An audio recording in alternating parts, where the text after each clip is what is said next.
Hello everyone, welcome again. Now we will discuss another rearrangement reaction, and its name is Lawson rearrangement. Okay. Now this Lawson rearrangement is involves the conversion of the derivative of hydroxamic acid, okay, to primary amine. Okay, so this is also involves the formation of primary amines. Okay. Now here this hydroxamic acid is converted into acyl derivative of hydroxamic acid by treating the acyl chloride. Okay, by treating the acyl chloride, okay, which on further treatment with the base, okay, will get the primary amine via the intermediates isocyanates and carbamic acid. Okay, and these are almost somewhat similar to that of Hoffman and Curtis rearrangement. Okay, because they also involve the formation of isocyanate and carbamic acid derivative. Okay, now let's see its a mechanism. Before mechanism, this reaction or this rearrangement is catalyzed by the base. Okay, now let's see the mechanism. Now in mechanism, this hydroxamic acid is reacts with acyl chloride. Okay, and to give the acyl derivative of hydroxamic acid. Okay, now when this acyl chloride reacts with this acid, now there is a liberation or removal of hydrochloric acid takes place. Okay, now this H from this acid and the Cl from the acyl chloride will remove, okay, and form the acyl derivative of hydroxamic acid. Now this hydroxamic acid, okay, this and this is same, okay, which is written in the different way. Now this derivative have the acidic proton. Okay, so this nitrogen which have the hydrogen which is acidic in nature. Okay, so when this derivative treated with base, so that base will abstract this acidic proton and water will be removed. Okay, and we will have such type of intermediate. Okay, now this intermediate is nothing but the nitrogen anionic species. Okay, now this nitrogen anionic species is having the resonating structure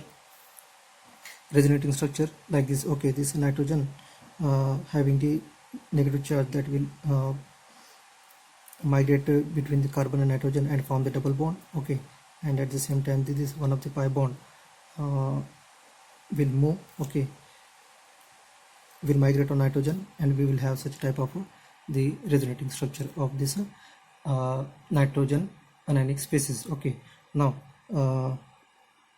from one of the resonating structure the decarboxylation takes place. Okay, decarboxylation takes place. Okay, and see this bond will be break between nitrogen and oxygen. Okay, and carboxylate ion liberated. At the same time the nitrogen which having the negative charge, that the negative charge will be migrate to form the carbon nitrogen double bond, and meanwhile at the same time the migration of alkyl group with a pair of electrons from this carbon will migrate to this negatively electron deficient nitrogen. Okay, and we will have the isocyanate, which is we have seen in earlier rearrangement also, that is in Curtius as well as in Hoffman. Okay, now in this rearrangement, if you see, which is liberated removed, that is carboxylate ion, while in case of Hoffman we have seen the intermediate from intermediate Br is liberated, okay, or removed, Br minus removed, and in Curtius we have seen the N2. Okay, so these are the some comparison between the removed or species, okay, which are liberated from the intermediates one to form the isocyanate. Okay, now this isocyanate is again treated with or in the solvent. If we have the water molecules, okay, that will be attacked on isocyanate to form the carbamic acid, that is alkyl carbamic acid, okay, via this intermediate. Now here this water molecule attack on this carbon okay, by the shifting of one of the pi bond to nitrogen to oxygen that will have the negative charge. Okay, now this OH, now this oxygen will have the positive charge. Okay, now that will be stabilized by removal of one proton, okay, by giving the lone pair of bonded pair of electron to the oxygen. Okay, that will be liberated, and H positive will be liberated. Okay, and this oxygen will be stabilized, right? At the same time, this negative charge which on nitrogen will migrate to back to original place, okay, to form the double bond. And at the same time, the one of the pi bond between nitrogen and carbon, that will be migrate to nitrogen, okay, and form the nitrogen negative. Okay, so that negative nitrogen will be stabilized by the protonation. Okay, so this formation of carbamic acid from this intermediate takes place via the protonation as well as a deprotonation. Okay, so the both protonation and deprotonation takes place in this step. Now finally, once carbamic acid is formed, okay, now on heating, the liberation of CO2 takes place, that is a decarboxylation takes place. Okay,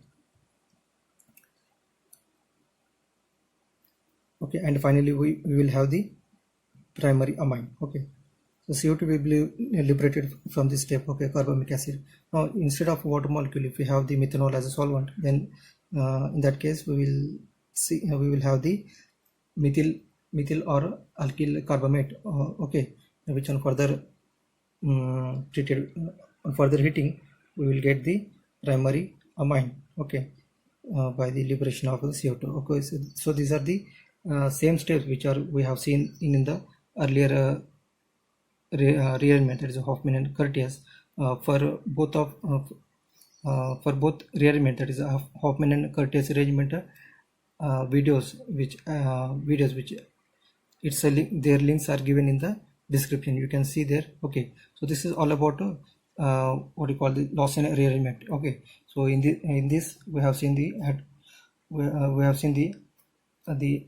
heterozymic acid and its derivative is converted into primary amine by using the catalyzed by the base. Okay, so these are the similarities, few similarities are there between this Curtius between the Lawson as well as in Curtius and Hofmann. Okay, I hope you like this video. Okay, if you have any query or questions, please comment in the comment section.